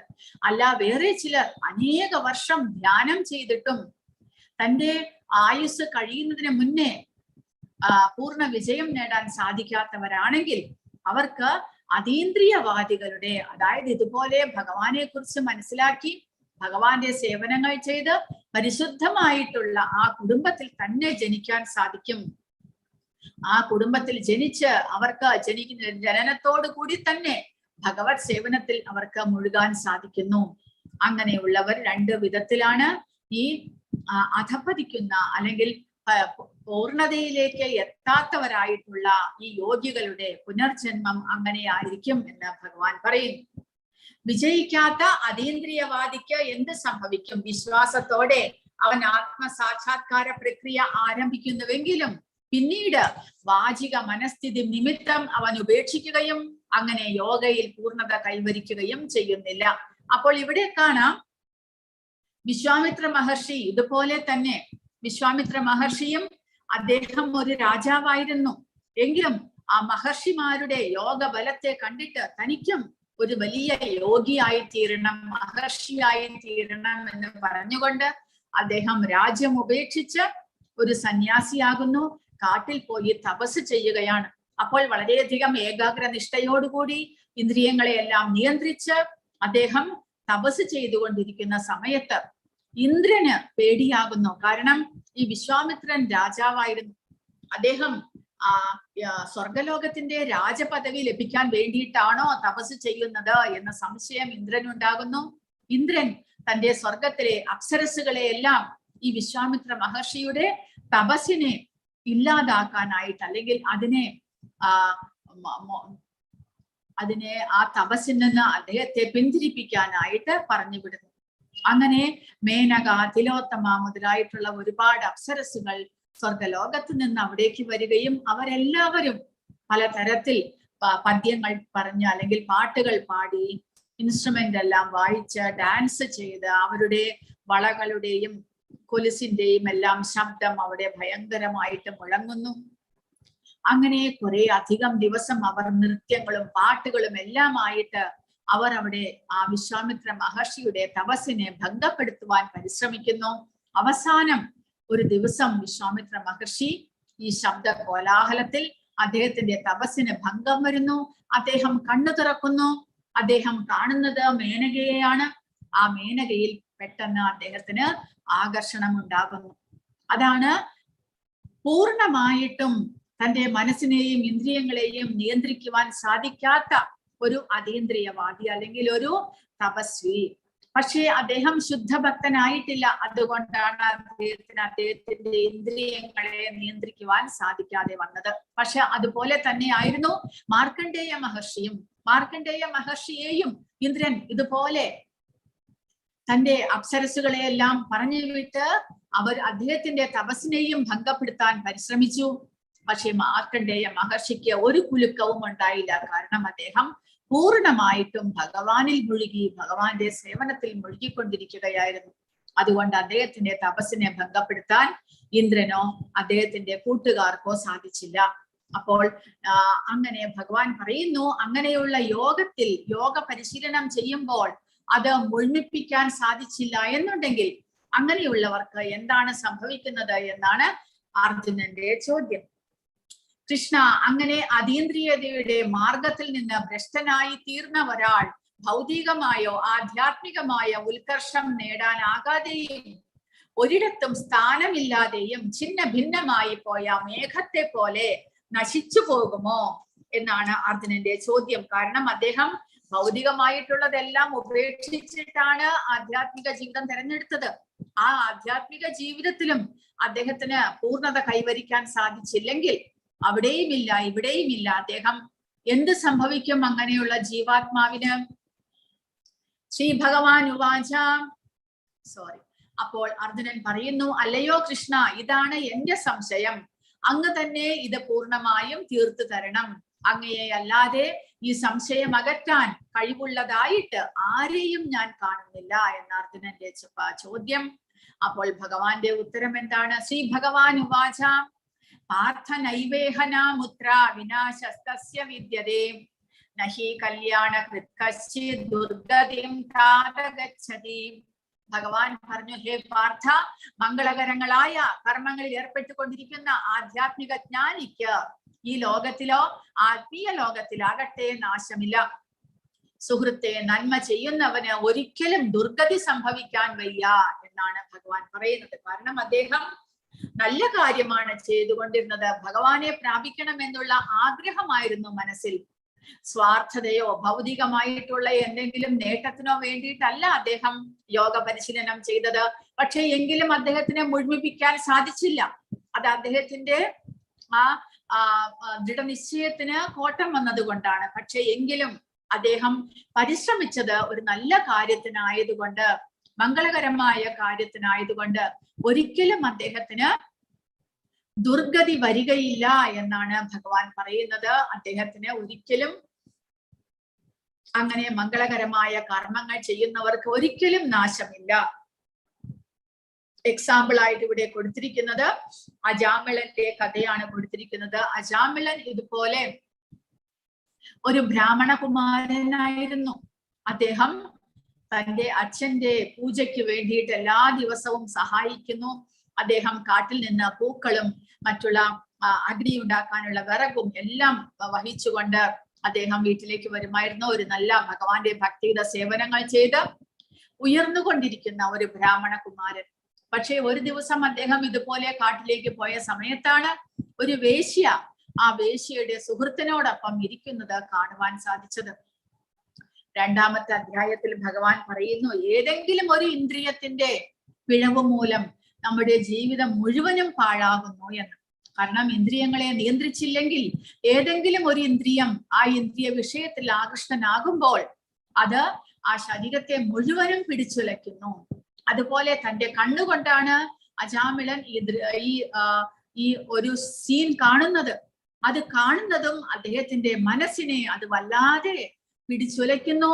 അതുപോലെ തനിക്കും ഇന്ദ്രിയ സുഖങ്ങൾ അനുഭവിക്കണം എന്നുള്ള ഒരാഗ്രഹം ആ അജാമിളനുണ്ടാകുന്നു. ബ്രാഹ്മണകുമാരനാണ്, ഇത്രയും നാൾ ഭഗവാന്റെ സേവകൾ ചെയ്തുകൊണ്ടിരുന്നതാണ്. എങ്കിലും അദ്ദേഹത്തിന് നിയന്ത്രണം ലഭിക്കുന്നില്ല. ആദ്യമെല്ലാം അദ്ദേഹം സ്വയം മനസ്സിനെ പറഞ്ഞ് മനസ്സിലാക്കി ഇതിൽ നിന്ന് പിന്തിരിയാൻ ഒരുപാട് പരിശ്രമിച്ചെങ്കിലും അദ്ദേഹത്തിന് അത് സാധിച്ചില്ല. അവസാനം അദ്ദേഹം എല്ലാം തന്റെ ജീവിതം ഉപേക്ഷിച്ച്, തന്റെ ബ്രാഹ്മണ ജീവിതം ഉപേക്ഷിച്ച് ആ വേശ്യയോടൊപ്പം താമസിക്കാൻ ആരംഭിക്കുന്നു. അവിടെ ആ വേശ്യയിൽ അദ്ദേഹത്തിന് കുട്ടികൾ ഉണ്ടാകുന്നു. അങ്ങനെ അവസാനം വയസ്സനായി. പക്ഷെ അതിനിടയിൽ ബ്രാഹ്മണ വൃത്തി ഉപേക്ഷിച്ചു. ജീവിതത്തിന് വേണ്ടിയിട്ട്, ആഹാരം കഴിക്കാൻ വേണ്ടിയിട്ട്, പണം ഉണ്ടാക്കാൻ വേണ്ടിയിട്ട് അദ്ദേഹം ഒരുപാട് പാപകർമ്മങ്ങളും ചെയ്തു. അപ്പോൾ ബ്രാഹ്മണനായിരുന്നുവോ, ബ്രാഹ്മണ വൃത്തി ഉപേക്ഷിച്ച് വേശ്യയോടൊപ്പം ജീവിക്കാൻ പോയി, അത് വലിയ പാപം തന്നെ. രണ്ടാമത് ജീവിക്കാൻ വേണ്ടിയിട്ട് ഒരുപാട് പാപകർമ്മങ്ങളും മറ്റുള്ളവരെ ദ്രോഹിക്കലും കൊള്ളയും എല്ലാം തന്നെ ചെയ്ത് ഒരുപാട് പാപകർമ്മങ്ങളാണ് അദ്ദേഹം ഉണ്ടാക്കിയത്. അവസാനം മരിക്കാൻ കിടക്കുമ്പോൾ അദ്ദേഹത്തിനെ കൊണ്ടുപോകാൻ യമദൂതന്മാർ വരുന്നു. കാരണം ഇത്രമാത്രം പാപകർമ്മങ്ങൾ ചെയ്ത വ്യക്തിയെ എന്ത് ശിക്ഷയാണ് ലഭിക്കേണ്ടത് എന്ന് തീരുമാനിക്കുന്നത് യമരാജാവാണ്. അപ്പോൾ പക്ഷേ ആ യമദൂതന്മാരെ കാണുന്നതും, ആ മരിക്കാൻ കിടക്കുന്ന ആ വ്യക്തിക്ക് യമദൂതന്മാരെ കാണാൻ സാധിച്ചു. അവിടെ ഇരുന്ന് അദ്ദേഹം പേടിച്ച് തന്റെ താഴെയുള്ള മകൻ, ഏറ്റവും താഴെയുള്ള മകൻ 5 വയസ്സായിട്ടേ ഉള്ളൂ. ആ മകൻ ഈ അജാമിളന് വളരെയധികം പ്രിയമുള്ള മകനായിരുന്നു. ആ മകൻ അദ്ദേഹം നാരായണൻ എന്ന് പേരിട്ടിരുന്നു. അദ്ദേഹം അവിടെ കിടന്നുകൊണ്ട് പേടിച്ച്, ആ ഭഗവാന്റെ നാമമാണ് എങ്കിലും തന്റെ പുത്രനെയാണ് വിളിച്ചത്. പക്ഷേ ആ നാമം ഭഗവാന്റേതായതുകൊണ്ട് നാരായണ എന്ന് ഉറക്കെ വിളിച്ചതും അവിടെ ആ വിഷ്ണുദൂതന്മാർ അത് കേൾക്കുന്നു. അവർ ആ വിളിച്ച ദിക്കിലേക്ക് ഒരു നിമിഷം കൊണ്ട് പാഞ്ഞെത്തുന്നു. വിഷ്ണുദൂതന്മാർ നോക്കുമ്പോൾ ഈ അജാമിളനെ യമദൂതന്മാർ കൊണ്ടുപോകാൻ പരിശ്രമിക്കുന്നു. വിഷ്ണുദൂതന്മാർ അവരെ തടയുന്നു. നിങ്ങൾക്ക് മനസ്സിലായില്ലേ, ഭഗവാന്റെ നാമമാണ് അദ്ദേഹം ഉച്ചരിച്ചത്. അത് തന്റെ മകനെ വിളിച്ചതാകട്ടെ, എന്താകട്ടെ, പക്ഷേ നാമം ഭഗവാന്റേതായതുകൊണ്ട് അതിന് എത്രമാത്രം ജന്മങ്ങളിൽ ചെയ്ത പാപകർമ്മങ്ങളുടെ ഫലങ്ങളെ ഇല്ലാതാക്കാനുള്ള ശക്തിയുണ്ട്. ഭഗവാന്റെ നാമവും ഭഗവാന്റെ രൂപവും ഭഗവാന്റെ ഗുണവും ഭഗവാനും തമ്മിൽ ഒരു വ്യത്യാസവും ഇല്ല. നാരായണ എന്ന് വിളിക്കുമ്പോൾ സാക്ഷാത് ഭഗവാൻ പ്രത്യക്ഷനായതുപോലെ തന്നെയാണ്. അപ്പോൾ ആ നാമത്തിന് അത്രമാത്രം ശക്തിയുണ്ട്. അതിന് നമ്മുടെ അനേക ജന്മങ്ങളിലെ പാപകർമ്മ ഫലങ്ങളെ ഇല്ലാതാക്കുവാനുള്ള ശക്തിയുണ്ട്. അതുകൊണ്ട് അദ്ദേഹത്തിന്റെ പാപകർമ്മങ്ങൾ എല്ലാം ഇല്ലാതായിരിക്കുന്നു. അങ്ങനെ അതുകൊണ്ടാണ് അദ്ദേഹത്തിന്റെ നാവിൽ നാരായണ എന്നുള്ള നാമവും വന്നത്. അതുകൊണ്ട് നിങ്ങൾ അദ്ദേഹത്തെ ഉപേക്ഷിക്കണമെന്ന് പറയുന്നു. അങ്ങനെ ആ യമദൂതന്മാർ അദ്ദേഹത്തെ വിട്ടിട്ട് പോകുന്നു. പിന്നീട് അജാമിളൻ ഇതെല്ലാം സംഭാഷണമെല്ലാം കേൾക്കാനിടയായി. അജാമിളൻ വിചാരിച്ചു, ഞാൻ എന്തുമാത്രം വിഡ്ഢിയാണ്. ഒരു മനുഷ്യജന്മം ലഭിച്ചിട്ട്, അത് വേണ്ട വിധം ഒരു ബ്രാഹ്മണ കുലത്തിൽ ജനിച്ചിട്ട് അതെല്ലാം ഉപേക്ഷിച്ച് എന്റെ ഇത്രയും നാളത്തെ ആയുസ് ഞാൻ പാഴാക്കിയില്ലേ. അജാമിളൻ ഉടനെ തന്നെ ബദരികാശ്രമത്തിൽ പോകുന്നു. അവിടെ പോയി ഭഗവാന്റെ സേവകൾ ചെയ്ത് പിന്നീട് അദ്ദേഹത്തിന് ഭഗവത് ധാമം പോകാൻ സാധിക്കുന്നു. അതാണ്. പക്ഷെ അദ്ദേഹം ആ ചെറുപ്രായത്തിൽ ചെയ്ത ഭഗവാന്റെ സേവകൾ അവസാന നിമിഷം മരണവേളയിൽ അദ്ദേഹത്തിന് ഉപകാരപ്പെട്ടു. അദ്ദേഹത്തിന്റെ നാവിൽ ഭഗവാന്റെ നാമം ഉച്ചരിക്കുവാനായിട്ട് സാധിച്ചു. ഭഗവാന്റെ അനുമതി ഇല്ലാതെ ഒന്നും കർമ്മങ്ങളും ചെയ്യാൻ സാധിക്കുകയില്ല എന്ന് നമ്മൾ കഴിഞ്ഞ അധ്യായത്തിൽ പഠിച്ചു. അപ്പോൾ അദ്ദേഹം തന്റെ മകന് നാരായണ എന്നുള്ള നാമം ഇട്ടതും അവസാന നിമിഷം ആ മകനെ വിളിക്കാൻ സാധിച്ചതും എല്ലാം തന്നെ ഭഗവാന്റെ അനുഗ്രഹമായിട്ട് നമുക്ക് കണക്കാക്കാം. അതുകൊണ്ടാണ് ഭഗവാൻ പറയുന്നത്, കുറച്ചെങ്കിലും സ്വല്പം അഭ്യസ്യ ധർമ്മസ്യ ത്രായതേ മഹതോ ഭയാത്. ഭഗവാന് വേണ്ടിയിട്ട് നമ്മൾ എത്രമാത്രം കുറച്ച് സേവകളെ ചെയ്യാൻ സാധിച്ചുള്ളൂ എങ്കിലും അത് തന്നെ നമ്മുടെ അനേകം വലിയ വലിയ പാപകർമ്മങ്ങളുടെ ഫലങ്ങളെ ഇല്ലാതാക്കാൻ ശേഷിയുള്ളതാണ്. നമ്മുടെ ഭയത്തെ ഇല്ലാതാക്കുന്നു എന്നാണ് പറയുന്നത്. അങ്ങനെ 40 മുതൽ 45 വരെയുള്ള ശ്ലോകങ്ങളിൽ ഭഗവാൻ അങ്ങനെ പരാജയപ്പെട്ട ഒരു യോഗിയുടെ അടുത്ത ജന്മത്തെ കുറിച്ചാണ് പറയുന്നത്. ഭഗവാൻ പറയുന്നത്, പ്രാപ്യ പുണ്യകൃതാം ലോകാനുഷിത്വാ ശാശ്വതി സമാഹ ശുചീനാം ശ്രീമതാം ഗേഹേ യോഗ ഭ്രഷ്ടോ വിജായതേ. അങ്ങനെ യോഗത്തിൽ പരാജിതനാകുന്നയാൾ പുണ്യം ചെയ്തവർക്കായുള്ള ഉപരിലോകങ്ങളിൽ ആനന്ദം അനുഭവിച്ചുകൊണ്ട് അസംഖ്യം സംവത്സരങ്ങൾ വാണതിനു ശേഷം നീതിനിഷ്ഠയുള്ള പുണ്യാത്മാക്കളുടെയോ ധനികരുടെയോ കുടുംബങ്ങളിൽ വീണ്ടും പിറക്കുന്നു എന്നാണ് ഭഗവാൻ പറയുന്നത്. നല്ല കുടുംബങ്ങളിൽ പുണ്യപൂർണമായ ജനനം ജീവിതത്തിന്റെ ആദ്യഘട്ടത്തിൽ ദൈവിക ബോധത്തെ പുനരുജ്ജീവിപ്പിക്കുന്നു. സ്വാഭാവികമായും യോഗ തത്വങ്ങളിലേക്ക് ആകർഷിക്കപ്പെടുന്നു. അപ്പോൾ അങ്ങനെ യോഗത്തിൽ പരാജിതനാകുന്ന വ്യക്തി പിന്നീട് എന്ത് സംഭവിക്കുന്നു? മരണശേഷം അദ്ദേഹത്തിന് സ്വർഗലോകത്തിലേക്ക് പോകാൻ സാധിക്കുന്നു. കാരണം പുണ്യകർമ്മങ്ങളാണ് ചെയ്തത്. യോഗ പരിശീലനം ചെയ്തു, പ്രാണായാമം ചെയ്തു, ഇന്ദ്രിയങ്ങളെയും മനസ്സിനെയും നിയന്ത്രിക്കാൻ ശ്രമിച്ചു. ഇതെല്ലാം തന്നെ ഭഗവാനുമായിട്ട് ബന്ധപ്പെടാനുള്ള ആഗ്രഹം കൊണ്ട് ചെയ്തതാണ്. അപ്പോൾ അങ്ങനെയുള്ള പുണ്യകർമ്മങ്ങളെല്ലാം ചെയ്തതുകൊണ്ട്, നിഷ്കാമനായിട്ട് കർമ്മം ചെയ്തതുകൊണ്ട് അദ്ദേഹത്തിന്റെ പാപകർമ്മങ്ങളെല്ലാം ഇല്ലാതായിരിക്കുന്നു. അദ്ദേഹത്തിന് സ്വർഗലോകത്ത് പോകാൻ സാധിക്കും. അനേക സംവത്സരങ്ങൾ അവിടെ വാണതിന് ശേഷം തിരിച്ച് ഭൂമിയിലേക്ക് വരുമ്പോൾ ഒരു ഉന്നത കുലത്തിലോ പുണ്യകർമ്മങ്ങൾ ചെയ്തവരുടെ കുലത്തിലോ അല്ലെങ്കിൽ ധനികരുടെ കുലത്തിലോ ജനിക്കാൻ സാധിക്കും. അല്ലെങ്കിലോ അടുത്തതായിട്ട് പറയുന്നത്, അനേക കാലം ഇവൻ ധ്യാനത്തിൽ വരെ ഏർപ്പെട്ടിട്ടും അദ്ദേഹത്തിന് ഭഗവത് സാക്ഷാത്കാരം ലഭിച്ചില്ല. പിന്നീട് അദ്ദേഹത്തിന് മരിച്ചു പോകേണ്ടതായിട്ട്, ശരീരം ഉപേക്ഷിക്കേണ്ടതായിട്ട് വന്നു. അങ്ങനെയുള്ള യോഗിയാണെങ്കിൽ അങ്ങനെ വീണ്ടും പിറക്കുമ്പോൾ യോഗിക്ക് അല്ലെങ്കിൽ ഏറെ യോഗാനുഷ്ഠാനം ചെയ്തിട്ടും അതിൽ വിജയിക്കാതിരുന്നാൽ അഭിജ്ഞരായ അതീന്ദ്രിയ യോഗികളുടെ കുലത്തിൽ പിറന്നു എന്ന് വരാം. തീർച്ചയായും ഈ ലോകത്തിൽ അത്തരത്തിലുള്ള ജന്മം സുദുർലഭമാണ്. അങ്ങനെ ഒരുപാട് കാലം യോഗാനുഷ്ഠാനം ചെയ്തിട്ടും പരിപൂർണനാകാത്ത ഒരു യോഗിയാണെങ്കിൽ അദ്ദേഹത്തിന് അതീന്ദ്രിയവാദികളുടെ, അതായത് ഭഗവാൻ വിഷ്ണുവിന്റെ ആരാധന ചെയ്യുന്നവരുടെ കുടുംബത്തിൽ തന്നെ ജനിക്കാൻ സാധിക്കും. പക്ഷേ അത് വളരെ ദുർലഭമാണ് എന്ന് പറയുന്നു. പ്രഭുപാദ പറയുന്നു, പ്രഭുപാദർക്കും അദ്ദേഹത്തിന്റെ ഗുരു ഭക്തി സിദ്ധാന്ത സരസ്വതി ഗോസ്വാമിക്കും ഇങ്ങനെയുള്ള ഒരു നല്ല ജന്മമാണ് ലഭിച്ചത്. അതിന്റെ അർത്ഥം അവരുടെ മുൻ ജന്മത്തിൽ അവർ ഇതുപോലെ ഭഗവാന്റെ സേവകൾ ഒരുപാട് ചെയ്തിരുന്നു എന്നർത്ഥം. അങ്ങനെ ഒരു നല്ല കുടുംബത്തിൽ ജനിച്ചു കഴിയുമ്പോൾ അദ്ദേഹത്തിന് അങ്ങനെ വീണ്ടും പിറക്കുമ്പോൾ യോഗിക്ക് മുൻ ജന്മത്തിലെ ദിവ്യ അവബോധം തിരിച്ചു കിട്ടുന്നു എന്ന് പറഞ്ഞാൽ ആ മുൻ ജന്മത്തിനെ കുറിച്ച് ഓർമ്മ വരുന്നു എന്നല്ല, താൻ ചെയ്തുകൊണ്ടിരുന്ന ആ ആത്മീയമായിട്ടുള്ള കർമ്മങ്ങളിലേക്ക് ആകർഷണം ഉണ്ടാകുന്നു. അത് വീണ്ടും തുടരാനുള്ള ആകർഷണം, അതിലേക്ക് ആകർഷിതനാകുന്നു. അല്ലാതെ വേറെ ഏതെങ്കിലും പ്രക്രിയക്കല്ല. താൻ എവിടെ വെച്ച് നിർത്തേണ്ടി വന്നോ അത് വീണ്ടും തുടങ്ങാനുള്ള ഒരു ആകർഷണം മനസ്സിനുണ്ടാകുന്നു.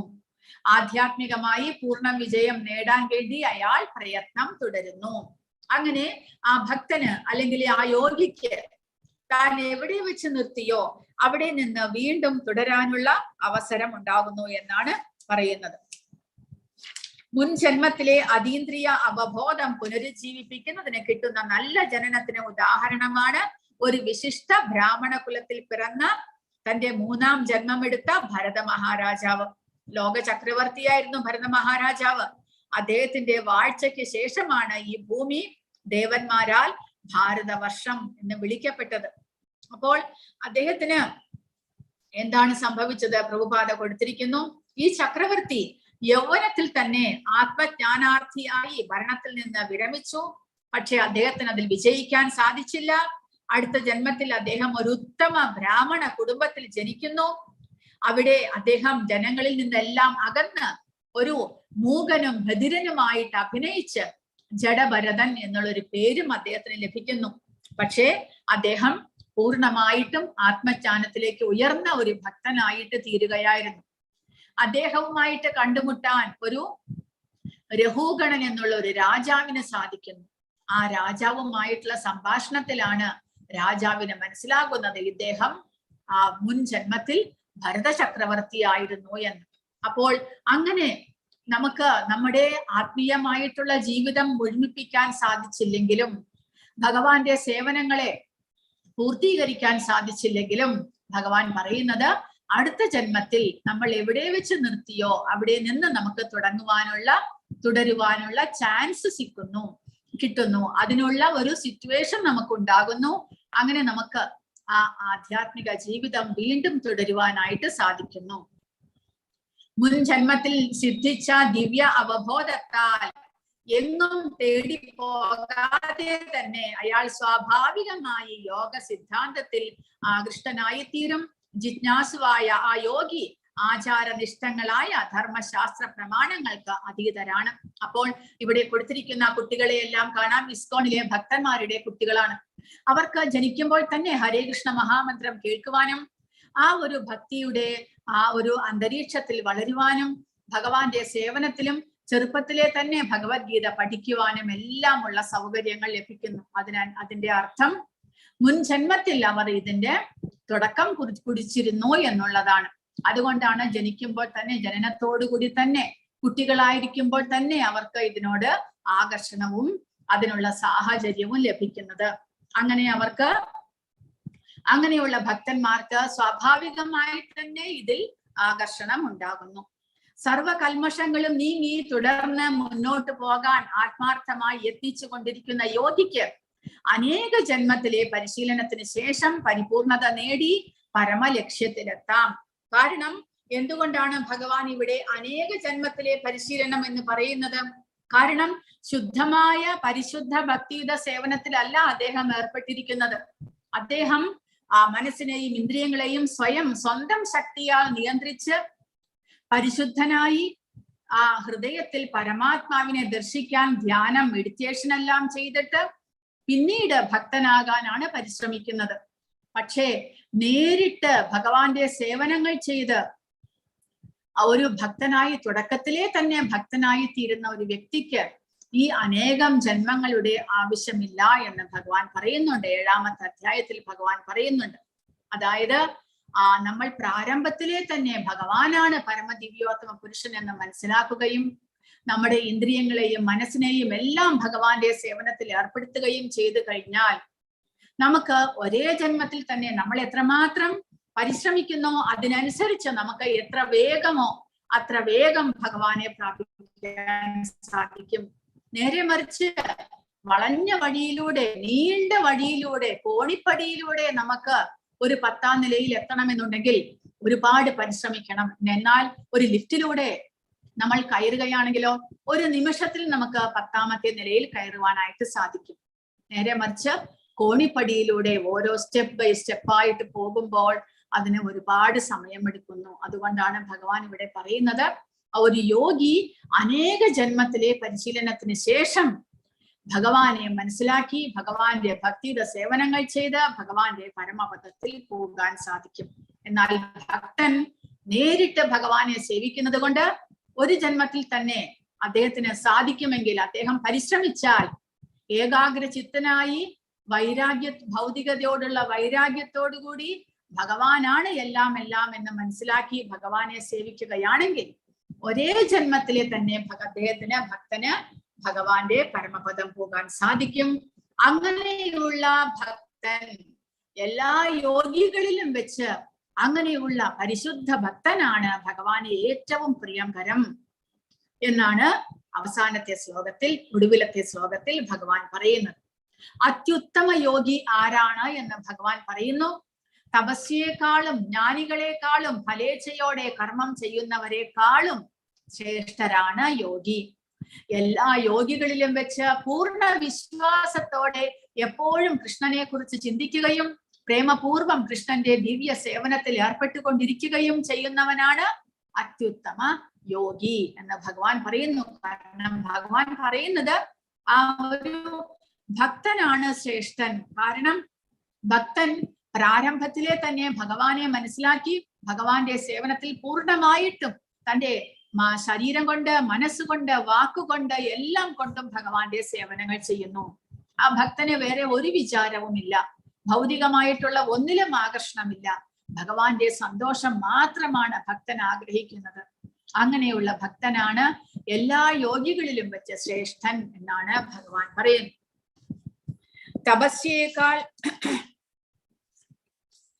തപസ്യയേക്കാൾ ശ്രേഷ്ഠനത്രേ യോഗി.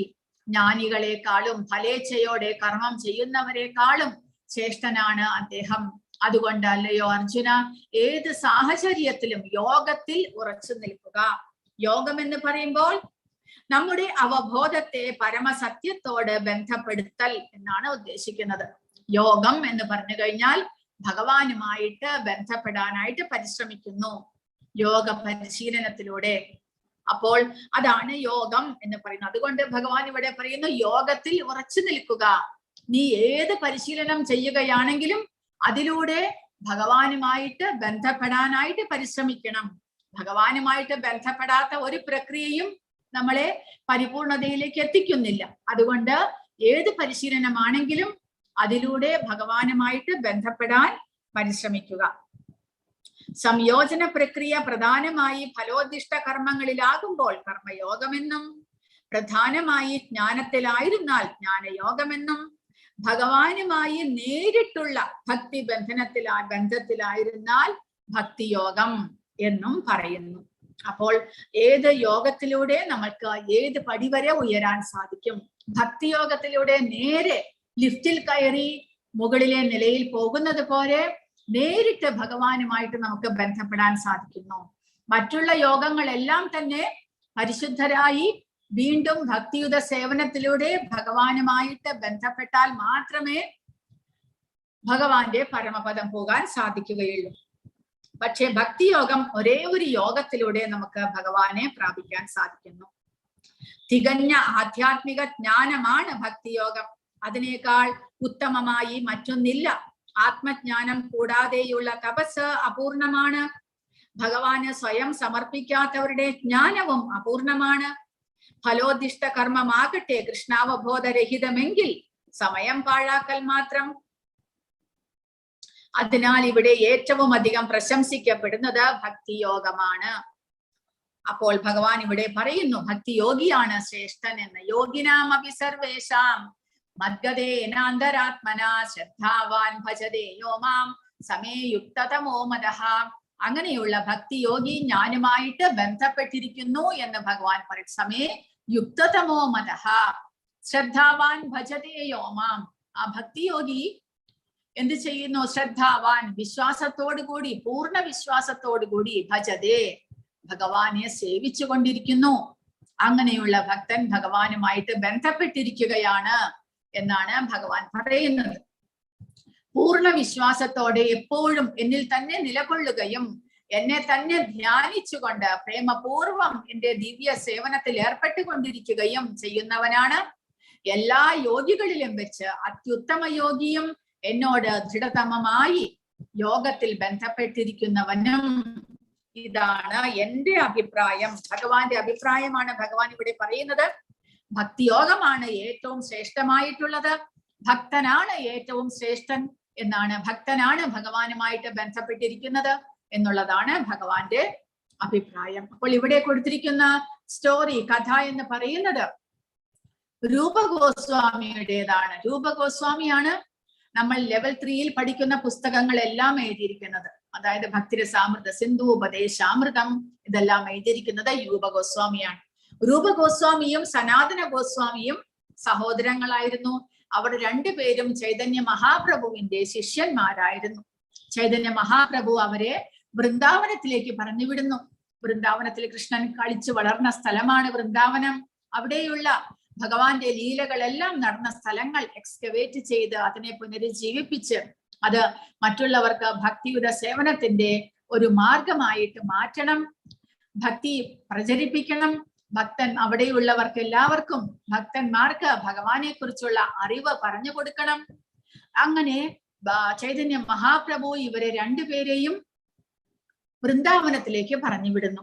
അപ്പോൾ രൂപ ഗോസ്വാമിയും സനാതന ഗോസ്വാമിയും സദാസമയവും ഭഗവാന്റെ നാമജപം ചെയ്തുകൊണ്ട്, ഭഗവാനെ ആരാധിച്ചുകൊണ്ട്, ഭഗവാന്റെ ഭക്തിയുടെ സേവനത്തിൽ മുഴുകിയിരിക്കുകയായിരുന്നു. അപ്പോൾ ഒരു ദിവസം രൂപ ഗോസ്വാമിക്ക് തന്റെ ജ്യേഷ്ഠനായിരുന്നു സനാതന ഗോസ്വാമിയെ ഒരു ദിവസം ഊണ് കഴിക്കാൻ വിളിക്കണമെന്ന ആഗ്രഹമുണ്ടായി. തന്റെ ജ്യേഷ്ഠന് ഇതുവരെ ആഹാരം ഇങ്ങനെ ഇതുപോലെ വിളിച്ചിട്ട് സദ്യ കൊടുത്തിട്ടില്ല. അതുകൊണ്ട് രണ്ടുപേരും സന്യാസിമാരാണ്. കയ്യിൽ കാശൊന്നുമില്ല, ഇരിക്കുന്നത് ചെറിയൊരു ആശ്രമത്തിലാണ്. എങ്കിലും രൂപ ഗോസ്വാമിക്ക് ആഗ്രഹം ഉണ്ടാകുന്നു. അങ്ങനെ രൂപ ഗോസ്വാമി തന്റെ കയ്യിലുള്ള പദാർത്ഥങ്ങളെല്ലാം വെച്ചിട്ട് ഒരു വലിയ ചെറിയൊരു സദ്യ പോലെ ഉണ്ടാക്കുന്ന സനാതന ഗോസ്വാമിയെ വിളിക്കുന്നു ഊണ് കഴിക്കാൻ. അപ്പോൾ ആ സമയത്ത് രൂപ ഗോസ്വാമിക്ക് ഒരാഗ്രഹം ഉണ്ടാകുന്നു. കുറച്ച് പാല് കിട്ടിയിരുന്നെങ്കിൽ എനിക്ക് ഒരു പാൽപായസം ഉണ്ടാക്കിയിട്ട് അതും കൂടെ എന്റെ ജ്യേഷ്ഠന് കൊടുക്കാമായിരുന്നു എന്നൊരാഗ്രഹം മനസ്സിൽ തോന്നിയതാണ്. ആഗ്രഹം. പക്ഷെ പാലില്ല. അതുകൊണ്ട് അതൊന്നും ചെയ്യാൻ പോയില്ല. തന്റെ ഭഗവാന്റെ സേവനത്തിൽ അദ്ദേഹം മുഴുകിയിരിക്കുന്ന സമയത്ത് ഒരു അവിടെ വൃന്ദാവനത്തിലെ എല്ലാവരും പശുക്കളെ മേയ്ക്കുന്ന ഗോപികമാരും ഗോപാലന്മാരുമാണ്. ഒരു ഗോപിക ഒരു പാത്രത്തിൽ പാലുമായിട്ട് അവിടേക്ക് വരുന്നു. എന്നിട്ട് രൂപ ഗോസ്വാമിയോട് പറയുന്നു, എന്റെ അമ്മ തന്നുവിട്ടതാണ് ഈ പാല് ഭഗവാന് നിവേദിക്കാൻ പറഞ്ഞിട്ട്. കാരണം അമ്മ പറഞ്ഞു, പശു പ്രസവിച്ചിട്ട് കുറച്ച് ദിവസങ്ങളെ ആയിട്ടുള്ളൂ, ശുദ്ധമായിട്ടുള്ള പാലാണ്, ഇതുകൊണ്ട് അങ്ങേക്ക് ഖീർ ഉണ്ടാക്കി, അതായത് പായസം ഉണ്ടാക്കിയിട്ട് കൊടുത്തിട്ട് വേണം വരാൻ എന്ന് എന്റെ അമ്മ എന്നോട് പറഞ്ഞിട്ടുണ്ട്. അങ്ങ് സമ്മതിക്കുകയാണെങ്കിൽ ഞാൻ തന്നെ പായസം ഉണ്ടാക്കി ഭഗവാനെ നിവേദിക്കാം എന്ന് ആ പെൺകുട്ടി പറയുന്നു. ഇത് കേട്ടപ്പോൾ രൂപ ഗോസ്വാമിക്ക് വളരെയധികം സന്തോഷമായി. താൻ മനസ്സിൽ ആഗ്രഹിച്ചേയുള്ളൂ, കുറച്ച് പാല് കിട്ടിയിരുന്നെങ്കിൽ എനിക്ക് പായസം ഉണ്ടാക്കാമായിരുന്നു എന്ന്. ഇവിടെ ഈ പെൺകുട്ടി ഭഗവാൻ പറഞ്ഞു വിട്ടതുപോലെ പാലും കൊണ്ടുവന്നിരിക്കുന്നു. രൂപ ഗോസ്വാമി സമ്മതിച്ചു. ആ പെൺകുട്ടി അകത്ത് പോയിട്ട് പായസം ഉണ്ടാക്കി വെച്ചിട്ട് ആ കുട്ടി പോയി കളഞ്ഞു. ആരാണ് എന്നൊന്നും രൂപ ഗോസ്വാമി ചോദിച്ചില്ല, ആ കുട്ടിയും പറഞ്ഞില്ല. സനാതന ഗോസ്വാമി വന്നു, ആഹാരം കഴിക്കാൻ ഇരുന്നു. അതിനുശേഷം അദ്ദേഹം പായസം കുടിച്ചുകൊണ്ടിരിക്കുന്ന സമയത്ത് അദ്ദേഹം രൂപ ഗോസ്വാമിയോട് ചോദിച്ചു, ഇത് എവിടുന്നാണ് ഈ പായസം? നീ ഉണ്ടാക്കിയതാണോ? എവിടുന്നാണ് ഇത് എന്ന് ചോദിക്കുന്നു. അപ്പോൾ രൂപ ഗോസ്വാമി പറഞ്ഞു, അത് നമ്മുടെ ഈ വൃന്ദാവനത്തിലെ ഇവിടെ അടുത്ത് തന്നെയുള്ള ഒരു വീട്ടിൽ നിന്ന് ഒരു കുട്ടി വന്നിട്ട് ഉണ്ടാക്കിയതാണ്. എനിക്ക് മനസ്സിൽ ആഗ്രഹമുണ്ടായി അങ്ങേക്ക് കുറച്ച് പാൽപായസം ഉണ്ടാക്കി തരണമെന്ന്. പക്ഷേ എനിക്ക് പാലില്ലാത്തത് കൊണ്ട് ചെയ്യാൻ സാധിച്ചില്ല. അപ്പോഴാണ് അടുത്ത വീട്ടിലെ ഒരു പെൺകുട്ടിയുടെ വീട്ടിൽ ഒരു പശു പ്രസവിച്ച് കുറച്ച് ദിവസങ്ങളായതുകൊണ്ട് നമുക്ക് കുടിക്കാനായിട്ട് അവർ കുറച്ച് പാല് കൊടുത്തയച്ചു. ആ കുട്ടി തന്നെ കുറച്ച് പായസം ഉണ്ടാക്കി വെച്ചിട്ട് പോയി. ഇത് കേട്ടതും സനാതന ഗോസ്വാമി രൂപ ഗോസ്വാമിയെ ശകാരിച്ചു. നീ എന്താണ് ചെയ്തത്? നീ രാധാറാണിയെ കൊണ്ട് തന്നെ പണിയെടുപ്പിച്ചോ എന്നാണ് സനാതന ഗോസ്വാമി ചോദിച്ചത്. രൂപ ഗോസ്വാമി അന്തം വിട്ടുപോയി. പിന്നല്ലാതെ അത് രാധാറാണി സ്വയം വന്നിട്ട്, നിന്റെ മനസ്സിലെ ആഗ്രഹം തീർക്കാനായിട്ട് രാധാറാണി സ്വയം വന്നിട്ട് പാലും കൊണ്ടുവന്ന് പായസം ഉണ്ടാക്കി വെച്ചിട്ട് പോയതാണ്. നിനക്കത് മനസ്സിലാക്കാൻ സാധിച്ചില്ല, പക്ഷേ വാസ്തവം അതാണ് എന്ന് സനാതന ഗോസ്വാമി പറയുന്നു. അപ്പോൾ മനസ്സിലാക്കേണ്ടത് ഭക്തന്മാരുടെ ആഗ്രഹം, ഭക്തന്മാർ സദാസമയവും ഭഗവാനുമായിട്ട് ബന്ധപ്പെട്ടുകൊണ്ടിരിക്കുന്നു. അവരുടെ പ്രവൃത്തി മുഴുവനും ഭക്തിയുത സേവനമാണ്. അതുകൊണ്ട് സദാസമയവും ഭഗവാനുമായിട്ട് ബന്ധപ്പെട്ടുകൊണ്ടിരിക്കുന്നു. അപ്പോൾ അവരുടെ മനസ്സിലെ ആഗ്രഹവും ഭഗവാൻ തന്നെ സ്വയം നിറവേറ്റി കൊടുക്കുന്നു. അതാണ് ഇവിടെ കണ്ടത്. രൂപ ഗോസ്വാമിക്കും വിഷമമായി. താൻ വർഷിപ്പ് ചെയ്യുന്ന, പൂജിക്കുന്ന രാധാറാണി സ്വയം തന്റെ ആഗ്രഹപ്രകാരം വന്നിട്ട് ഇതുപോലെ പായസം ഉണ്ടാക്കി അവരെ കൊണ്ട് ഞാൻ പണിയെടുപ്പിച്ചല്ലോ എന്ന് പറഞ്ഞുകൊണ്ട് രൂപ ഗോസ്വാമിക്കും വിഷമമായി. പക്ഷേ ഭഗവാൻ അങ്ങനെയാണ്, രാധാറാണി അങ്ങനെയാണ്. ഭക്തന്മാരെ സഹായിക്കാൻ അവർ എപ്പോഴും ഉത്സുകരായിരിക്കുന്നു. ഭക്തന്മാരാണെങ്കിലോ ഭഗവാനെ സന്തോഷിപ്പിക്കുക എന്നുള്ളത് മാത്രമാണ് ഭക്തന്മാരുടെ ചിന്താഗതി, അവരുടെ പ്രവർത്തനം അതിൽ മാത്രമാണ്. അതുപോലെ ഭഗവാനും ആ ഭക്തന്മാരുടെ ആഗ്രഹം എന്താണോ അത് ഉടനടി സാധിപ്പിക്കാൻ ഭഗവാനും പരിശ്രമിക്കുന്നു. അങ്ങനെ രണ്ടു കൂട്ടരും. അതുകൊണ്ടാണ് ഭഗവാൻ ഇവിടെ പറയുന്നത്, ഭഗവാനുമായിട്ട് ദൃഢതരമായി യോഗത്തിൽ ബന്ധപ്പെട്ടിരിക്കുന്നു ഭക്തന്മാർ. ഭഗവാനിൽ ഭക്തന്മാരിരിക്കുന്നു, ഭക്തനിൽ ഭഗവാൻ. അവരെ രണ്ടുപേരെയും സെപ്പറേറ്റ് ചെയ്യാൻ സാധിക്കുകയില്ല എന്ന് പറയുന്നു. അതാണ് പരിശുദ്ധമായിട്ടുള്ള ഭക്തിയുടെ സേവനം എന്ന് നമ്മൾ മനസ്സിലാക്കണം. അപ്പോൾ ഇവിടെ ഭജതി എന്നുള്ള വാക്ക് ഉപയോഗിച്ചിരിക്കുന്നത് ഭക്തിയുടെ സേവനത്തെ കുറിച്ചാണ് എന്ന് പറയുന്നു. ഹരേ കൃഷ്ണ. ആർക്കെങ്കിലും എന്തെങ്കിലും സംശയങ്ങളോ ചോദ്യങ്ങളോ ഉണ്ടെങ്കിൽ ചോദിക്കുക. ഹരേ കൃഷ്ണ. 6-ാം അധ്യായം.